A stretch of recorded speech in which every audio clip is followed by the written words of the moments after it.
I never thought that night would be my last, or almost my last. The rain pounded against the windshield as my father and I drove along the winding mountain road. It was past midnight, and the darkness seemed to swallow everything beyond the reach of our headlights. I was 17, with my whole life ahead of me, college applications sent, dreams of becoming a youth teacher, and a deep faith that had been my anchor since childhood. "Dad, can we slow down a bit?" I asked, gripping the door handle as we took another sharp turn. The tires skidded slightly on the wet asphalt. My father didn't respond. His knuckles were white against the steering wheel, and there was something in his eyes I'd never seen before, something distant and cold. We'd been driving for hours, supposedly heading to visit a relative who was ill, but something felt wrong. We should have arrived hours ago. "Dad?" I tried again. "Where are we going? I don't think this is the way to Uncle Frank's." He glanced at me then, his face illuminated briefly by the dashboard lights. "Luna, some things are bigger than you understand. Sometimes sacrifices must be made." A chill ran through me that had nothing to do with the rain or the night air. "What do you mean, sacrifices?" He didn't answer, just pressed harder on the gas pedal. The speedometer crept up, 50, 55, 60 miles per hour on a road marked for 35. That's when I heard it, a voice, clear as day, though no one else was in the car with us. "Get out now, Luna. He's taking you to them." I jolted in my seat, looking around frantically. "Did you hear that?" My father's expression darkened. "Hear what?" "A voice. Someone just spoke." His jaw tightened. "It's nothing. You're just tired." But I knew what I'd heard, and a terrible certainty began to take shape in my mind. The strange phone calls my father had been taking in private. The odd symbols I'd found drawn in his study. The way he'd been distant for months, ever since losing his job and falling into that strange new friendship with men I'd never met but who came to our house late at night. The voice came again, more urgent this time. "He made a promise before you were born. Your life for his success. They're waiting for you at the clearing. You need to stop this now." "Dad," I said, my voice shaking. "Please take me home. I don't want to go any further." "We can't turn back now," he said, his voice oddly flat. "It's already been arranged." Terror gripped me as I realized what was happening. My own father, the man who had taken me to church every Sunday, who had taught me Bible verses and prayed with me at night. He had made some kind of terrible pact, and I was to be the payment. "Dad, please," I begged, tears streaming down my face. "This isn't you. This isn't what we believe. Whatever's happening, we can fix it together. Please just stop the car and let's pray about this." For a moment, I thought I saw something flicker across his face, recognition maybe, or doubt. But then his expression hardened again. "It's too late for that, Luna. I'm sorry." In that moment, I knew I had to act. As we approached another curve, I lunged across the center console and grabbed the steering wheel, jerking it toward me. My father shouted and tried to regain control, but the car was already sliding on the wet road. We spun once, twice, and then we were airborne, crashing through the guardrail and plummeting down the steep embankment. The world became a chaos of screaming metal and shattered glass. I remember thinking oddly clearly, at least now neither of us will reach that clearing. Then came the impact, and darkness took me. I floated up from the wreckage, disoriented and confused. Below me, I could see the crumpled remains of our car, half submerged in a shallow creek. The headlights still burned, illuminating the scene in a ghostly glow. Rain continued to fall, passing through me as if I weren't there at all. Am I dead? The thought should have terrified me, but instead, I felt strangely calm. I looked down and saw my body, still strapped into the passenger seat, blood streaming from a gash on my forehead. My eyes were closed, my chest still. My father was moving, though, struggling with his seatbelt, his face a mask of horror as he looked at my motionless form. "Luna!" he screamed, his voice sounding distant and muffled to my disembodied ears. "Luna, wake up! Oh God, what have I done?" I wanted to answer him, to tell him I was right here, but no sound came from me. I was tethered to my body by what looked like a silvery cord, pulsing with light, but I couldn't re-enter it. I was outside now, observing but unable to interact. I watched as my father finally freed himself from his seatbelt and scrambled over to me, checking for a pulse, then beginning CPR when he apparently found none. His lips moved in what looked like desperate prayer. How strange, I thought. A few minutes ago, he was taking me to be sacrificed. Now he's praying for me to live. As I continued to watch this surreal scene, I became aware of presences around me. Dark, shadowy forms gathering at the edges of the crash site. They seemed to be waiting for something, and their attention was fixed on me, not my physical body below, but the spiritual essence that now hovered above the wreckage. They're here for you, Pilroot. Came the same voice I'd heard in the car. They believe they still have a claim. I turned, trying to locate the source of the voice, and saw a figure of brilliant light standing nearby. Unlike the shadowy forms, this being radiated warmth and peace. I couldn't make out any distinct features. The light was too intense, but I sensed this was a messenger, perhaps an angel. Who are they? I asked, somehow able to communicate, though I had no physical voice. Those who made the pact with your father. They cannot take you unless you go willingly, but they will try to deceive you.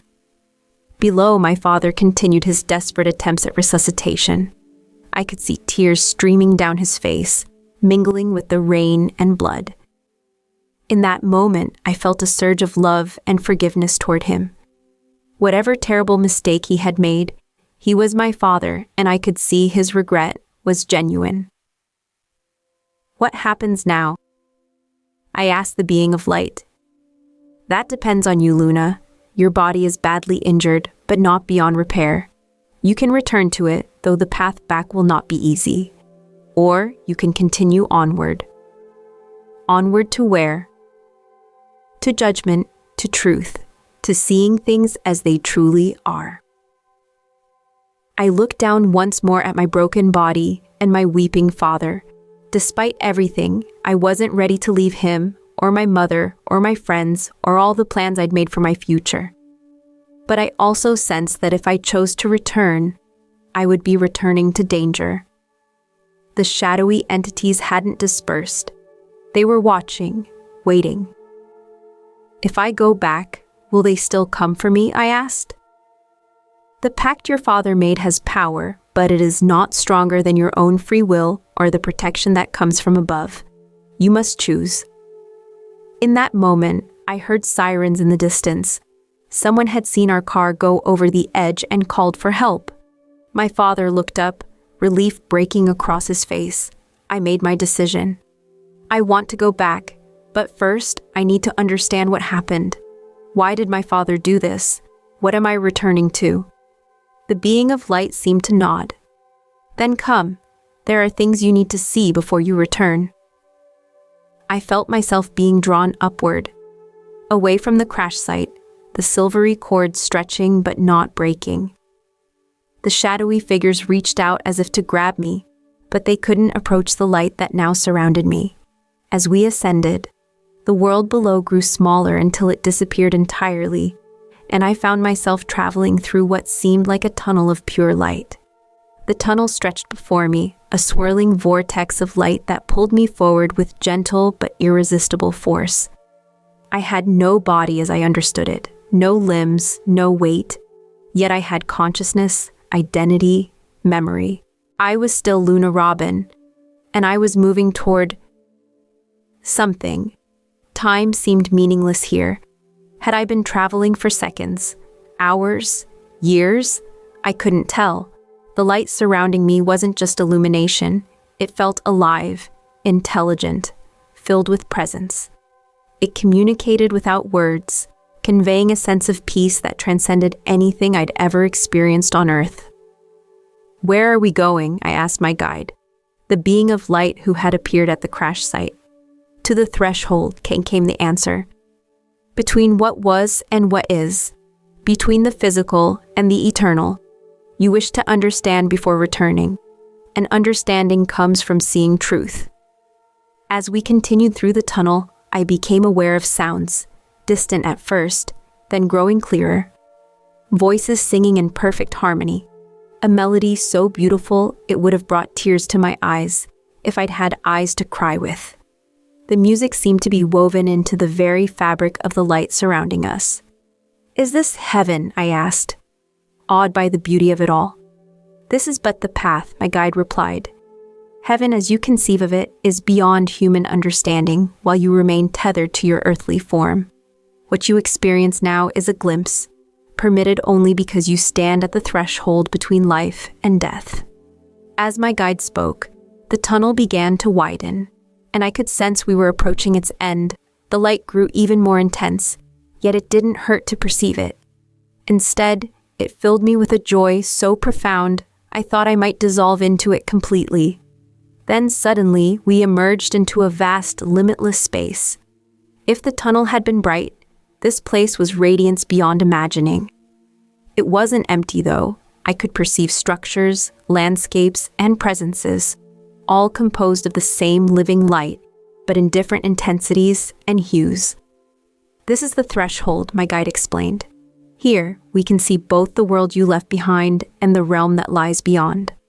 Before I could respond, something shifted in the light before me, coalescing into what looked like a window or portal. Through it, I could see scenes from my life, not just memories, but actual moments in time, as if they were happening right now. I saw myself as a small child, kneeling beside my bed as my mother taught me my first prayer. I saw myself at 12, standing up in Sunday school to recite Bible verses I'd memorized. I saw myself just last month, volunteering at the church food pantry, feeling God's love flow through me as I helped those in need. "Your faith has been true," my guide commented. "Even in your youth, you sought to know God's heart." The scene shifted, and now I was watching moments I didn't recognize. My father in a dark room with other men, their faces shadowed. They were standing around a table on which strange symbols had been drawn. My father looked desperate, broken. "I'll do anything," I heard him say, his voice somehow carrying across the dimensional divide. "My business is failing. My mortgage is underwater. I can't provide for my family. You said you could help." A man across from him nodded slowly. His face remained in shadow, but I could feel the malevolence emanating from him. "We can arrange for your financial resurrection, but such power requires sacrifice. A life for a life. That is the ancient law." My father's face contorted. "You want me to kill someone?" The shadowy man laughed, a sound like breaking glass. "Not someone, something precious to you, your firstborn." Horror washed over me as I watched my father's face. I expected him to refuse, to recoil in disgust. But after a long moment, he nodded. "How long do I have?" he asked, his voice hollow. "Until she comes of age," the shadowy man replied. 17 years and 17 days. Then you must deliver her to us at the sacred place. We will handle the rest." The scene dissolved, and I felt a surge of anguish so powerful it seemed to ripple through the very light surrounding us. He agreed to sacrifice me, my own father. "Yes," my guide confirmed, sadness evident in his tone. 17 years ago, when your family was in financial distress, he made a pact with those who deal in darkness. Your mother was pregnant with you, though she didn't yet know she carried twins. You were the firstborn, emerging 5 minutes before your brother. The revelation stunned me. My father, who had taught me about God's love, who had seemed to be a pillar of faith in our community, he had promised my life to dark forces before I was even born. But why? How could he do this? We went to church every Sunday. He led prayers at home.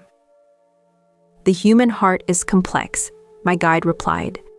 "One can believe in God, yet still turn to darkness in moments of desperation. Your father's faith was real, but so was his pride. He couldn't bear the thought of failing as a provider, of seeing his family suffer. When conventional paths seemed closed to him, he sought other means. And the pact worked?" I asked, still struggling to process this betrayal. In a manner of speaking, within days of making the agreement, your father received an unexpected job offer. His career flourished. Your family never wanted for material things. But such prosperity came at a terrible price. Not just the promise of your life, but the slow corruption of his soul. The portal shifted again, showing my father in church, his face a mask of piety while his eyes remained distant, troubled. I saw him at home, looking at me with a mixture of love and terrible guilt. I saw him on his knees in his study late at night, begging God for forgiveness, while knowing he still planned to fulfill his dark promise. Did he ever try to break the pact? I asked. Many times, my guide confirmed. But fear held him captive. Those with whom he made the agreement threatened not just financial ruin, but spiritual destruction if he reneged. They claimed power over his soul, and in his fear, he believed them. And tonight, he was really taking me to be sacrificed? Yes, your 17th birthday was 17 days ago. The time had come for him to fulfill his part of the bargain. But even as he drove you to the appointed place, his heart was torn. Part of him hoped for a miracle, for divine intervention. Another part believed the lie that your sacrifice would somehow cleanse his sin.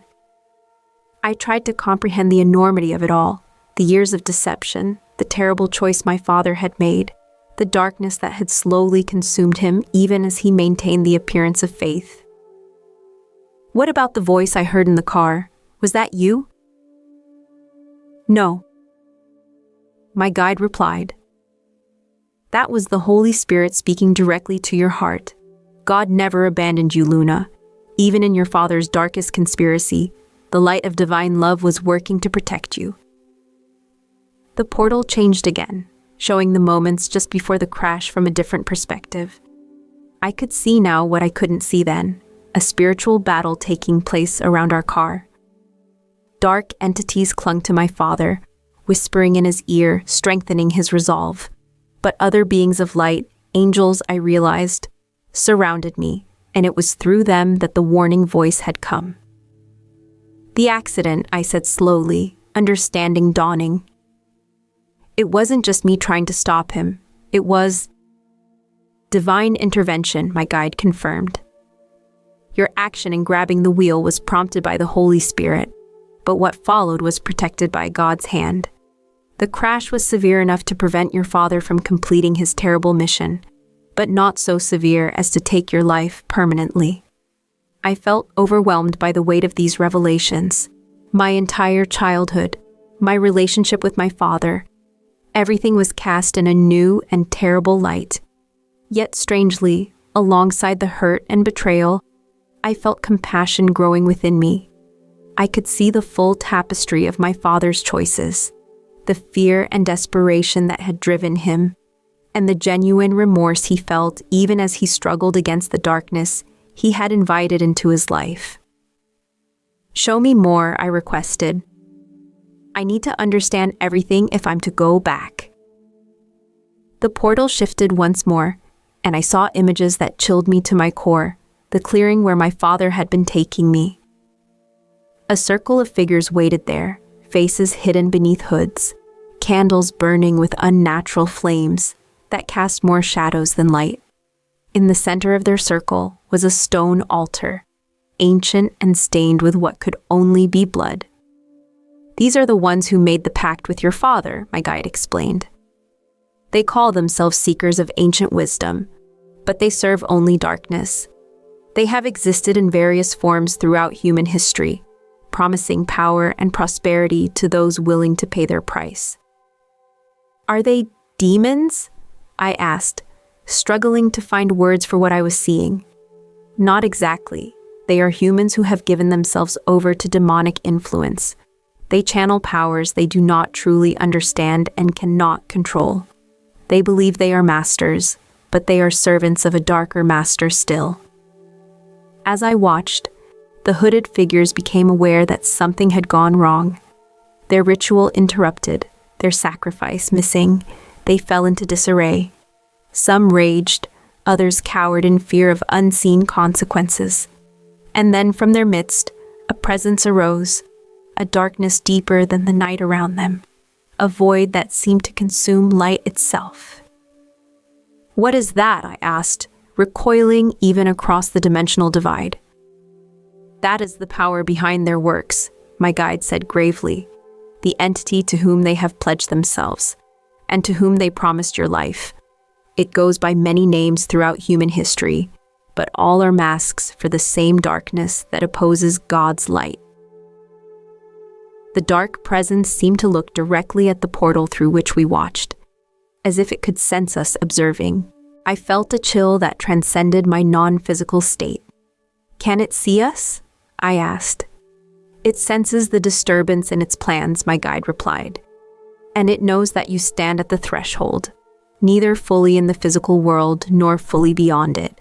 It cannot reach you here, protected as you are, but it will not surrender its claim easily." As if in response to those words, the dark presence began to change form, twisting and reshaping itself into something almost beautiful, a figure of shadowy majesty that radiated power and authority. "Luna Robin," it called, its voice somehow penetrating the barrier between dimensions. "The pact remains. Your father promised you to me. Your life is forfeit. Why fight what is already written? Come willingly, and I will grant you power beyond your imagining. Resist, and you will return to pain, to betrayal, to a father who sold your life for his own gain." I felt a pull toward the portal, as if the entity's words were hooks trying to draw me back toward the physical world. But not to my body, to the clearing, to the altar, to the sacrifice that still awaited. My guide moved between me and the portal. "It cannot compel you," he reminded me. "No pact made by another can bind your soul against your will. Your father's agreement has no power over you unless you accept it." The dark entity's voice grew louder, more insistent. "Your father betrayed you. Your faith failed to protect you. What kind of God allows such things? Come to me instead. I will never abandon you as he did." I faltered for a moment, the pain of my father's betrayal fresh and raw. But then I remembered all I had seen, the angels surrounding me in the car, the divine hand guiding even the crash itself, the voice of warning that had given me the chance to act. God didn't abandon me, I realized aloud. He's been protecting me all along, even from my own father's actions. The moment I spoke those words, the portal showing the clearing and the dark entity shimmered and began to close. The voice of the entity rose in fury, but it grew fainter as the portal shrank to a point of light and then vanished entirely. "You have rejected its claim," my guide said, approval evident in his tone. "But your journey is not yet complete. There is more you must see before you decide whether to return." The light around us shifted again, and a new portal opened. Through it, I saw my body being loaded into an ambulance. Paramedics worked frantically, attaching monitors, inserting IV lines, placing an oxygen mask over my face. My father stood nearby, kept back by a police officer, his face a mask of anguish and guilt. "Will she live?" he asked one of the paramedics, his voice breaking. The paramedic glanced up grimly. "We're doing everything we can, sir, but she's been without a pulse for over 15 minutes, even if we get her back." He left the sentence unfinished, but the implication was clear. Brain damage was a serious concern after so long without oxygen. I watched as they loaded my broken body into the ambulance. My father tried to follow, but the police officer held him back. "Sir, we have some questions about how this accident occurred," the officer said firmly. "Witnesses report your vehicle was traveling at high speed before it went over the embankment." My father's face crumpled. "It was my fault," he confessed. "All of it. My fault." The portal closed, leaving me once again in the vast, luminous expanse with my guide. 19 minutes, my guide said. "That is how long your body has been without life. The paramedics will restart your heart. But whether your spirit returns to inhabit that body is your choice to make."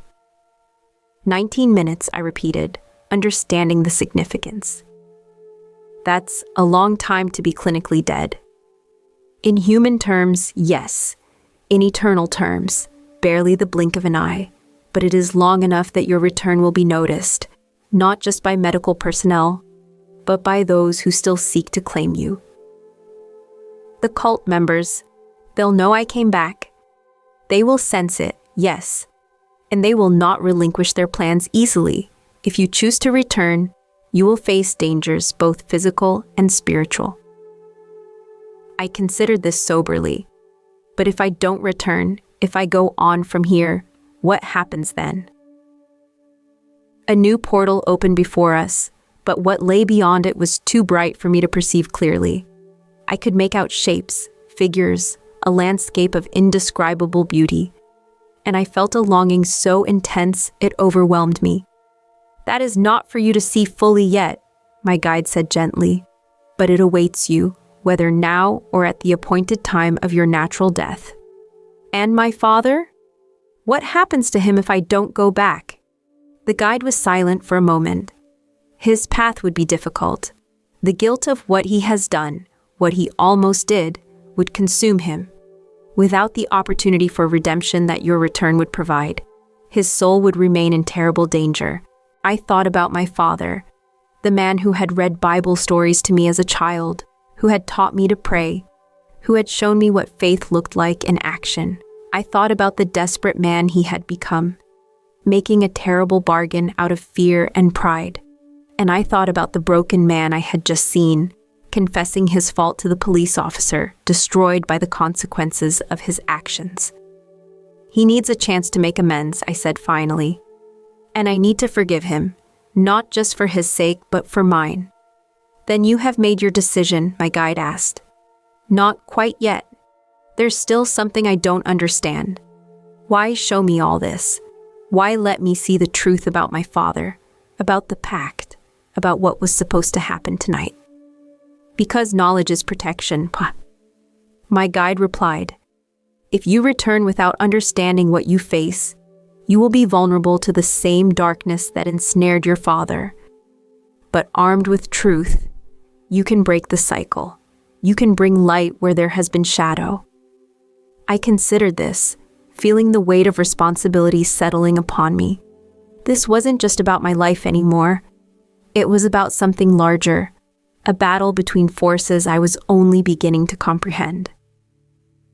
Will I remember all this if I go back? I asked. Not every detail, my guide admitted. The human mind cannot fully retain the experiences of the soul beyond the body, but you will remember enough, the essential truths, the understanding you have gained. And most importantly, you will remember that you have been shown the reality that exists beyond the physical world. And will I be alone in fighting this darkness? Never alone, my guide assured me. The same protection that has been with you all your life will continue, but now you will be aware of it, able to call upon it consciously. I gazed once more at the portal, showing my lifeless body in the ambulance, the paramedics working desperately to revive me. I thought about my mother, who knew nothing of the terrible pact my father had made. I thought about my twin brother, who might have been the sacrifice had he been born first. I thought about all the plans I had made for my future, all the people I hoped to help through ministry. I'm going back, I said firmly. There's still work for me to do. My guide seemed to nod in approval. Then it is time, but before you return, there is one more thing you must see, the source of all light, all love, all truth. The space around us changed, the countless portals disappearing, the very fabric of this transitional realm seeming to part like a curtain. And beyond it, words fail to describe what I perceived in that moment. It was not a figure or a form, as I understood such things. It was presence, pure, absolute, all-encompassing presence. It was love so intense that it seemed it would unmake me, then remake me anew. It was truth so fundamental that all other truths were merely shadows cast by its light. I understood in that moment that I was in the presence of God, not as an abstract concept or a theological principle, but as the living reality from which all existence flows.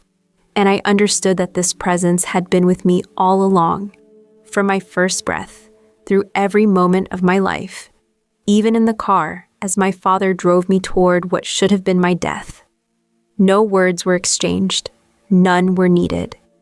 In that timeless instant of connection, I received both blessing and commission. I was known, fully and completely known, with all my flaws and fears and failings. And I was loved, not despite those things, but with them as part of the complete person I was created to be. Then the curtain closed. The presence receded, though I understood it had not actually moved. I had. And I was once again with my guide at the threshold. "It is time," he said simply. "Will I see you again?" I asked. "I am always nearer than you think," was the cryptic reply. "Now, return to your purpose, Luna Robin. Return with the light you have been given."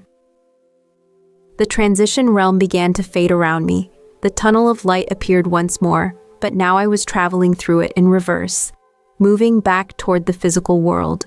The silvery cord that still connected me to my body began to contract, pulling me faster and faster. The last thing I heard before the tunnel collapsed around me was my guide's voice. "Remember, the darkness has no claim on you. You belong to the light." Then came a jolt of pain so intense it seemed to shatter my consciousness into a million pieces. Pain. That was my first sensation upon returning to my body. Searing, overwhelming pain that seemed to consume my entire being. After the peace and beauty of the transitional realm, the harsh reality of my damaged physical form was almost unbearable. I heard voices, urgent and professional. "We've got a pulse. BP's coming up, 70-40. Pupils reactive. GCS still 3 inches. She's been down 19 minutes. Prep for therapeutic hypothermia when we get to the hospital." I tried to speak, to move, to give some sign that I was present, but my body refused to respond. I was trapped inside it, aware but unable to communicate. The pain began to recede slightly as medication flowed through the IV lines they had established. But consciousness was slipping away again, not into the beautiful light I had just left, but into a different kind of darkness. Before I surrendered to it, I fought to hold on to what I had learned, what I had seen. My father's betrayal, the cult waiting in the clearing, the dark entity claiming my life, the divine protection that had been with me all along, the indescribable presence of God. I wanted to ask about my father, but couldn't form the words. As if reading my thoughts, my mother's expression darkened. "Your father is with the police," she said, her voice tight with emotion. "He's told them things, Luna. Terrible things. I don't understand all of it yet, but he's confessed to being involved with some kind of cult. He says he was taking you to them when the accident happened." The nurse arrived then, interrupting what promised to be a difficult conversation. She checked my vital signs, asked me simple questions to assess my neurological status, and seemed pleasantly surprised by my responses. "You're doing remarkably well for someone who was clinically dead for 19 minutes, she commented, making notes in my chart. "The doctors will want to run more tests, but this is very encouraging." The months following my near-death experience were a time of healing, not just for my body, which recovered more rapidly than medical professionals had predicted, but for my soul. My father was arrested for attempted kidnapping and conspiracy charges related to the cult, but I surprised everyone by visiting him in jail regularly. In our tear-filled conversations, I told him what I had seen beyond the veil, and how despite his terrible betrayal, I had chosen to return partly for his redemption. At first, he couldn't believe my forgiveness was real, but gradually I watched as the darkness that had gripped him for 17 years began to loosen its hold. The cult didn't disappear, though. They made attempts to reach me, strange symbols left on our doorstep, shadowy figures following me between classes when I finally returned to school, whispered threats that I would fulfill the bargain, one way or another, but I was no longer afraid. The knowledge I had brought back from the threshold gave me strength, and I found myself able to sense the spiritual battle around me in ways I never could before. When dark presences approached, I felt a warning prickle at the base of my neck. When divine protection surrounded me, I perceived it as a subtle glow at the edges of my vision. My mother thought the accident had given me strange new intuitions. Only my twin brother seemed to truly understand that I had returned fundamentally changed. My father's trial became a media sensation when he publicly detailed the cult's activities, leading to arrests across 3 states and the discovery of evidence linking the group to several unsolved disappearances. Throughout the proceedings, I sat in the courtroom, a living testimony to what might have been another tragedy in their long history. The lead prosecutor called me the sacrifice who lived, a nickname that made me uncomfortable but seemed to resonate with the public. My father received a reduced sentence in exchange for his cooperation, and as he was led away to begin his 5-year term, our eyes met across the courtroom. In that moment, I saw something I feared I might never see again, the loving father I remembered from childhood, freed from the shadow that had consumed him. I'm in college now, studying religious anthropology and psychology, a combination that raised a few eyebrows at the admissions office but makes perfect sense to me. I want to understand the forces that drive people to darkness, the desperate bargains they make when hope seems lost, and how to guide them back to light. Sometimes at night, I still dream of the threshold, of the indescribable presence I encountered there, and I wake with tears streaming down my face, not from sorrow but from a joy so profound it cannot be contained. I know now that there is more to existence than what we perceive in our daily lives, that battles rage unseen around us, and that in the end, love is the only sacrifice that truly has power. My father will be released next year, and together we plan to start a support group for former cult members seeking their way back from darkness. After all, who better to guide them than the man who sold his daughter's life, and the daughter who returned to save his soul?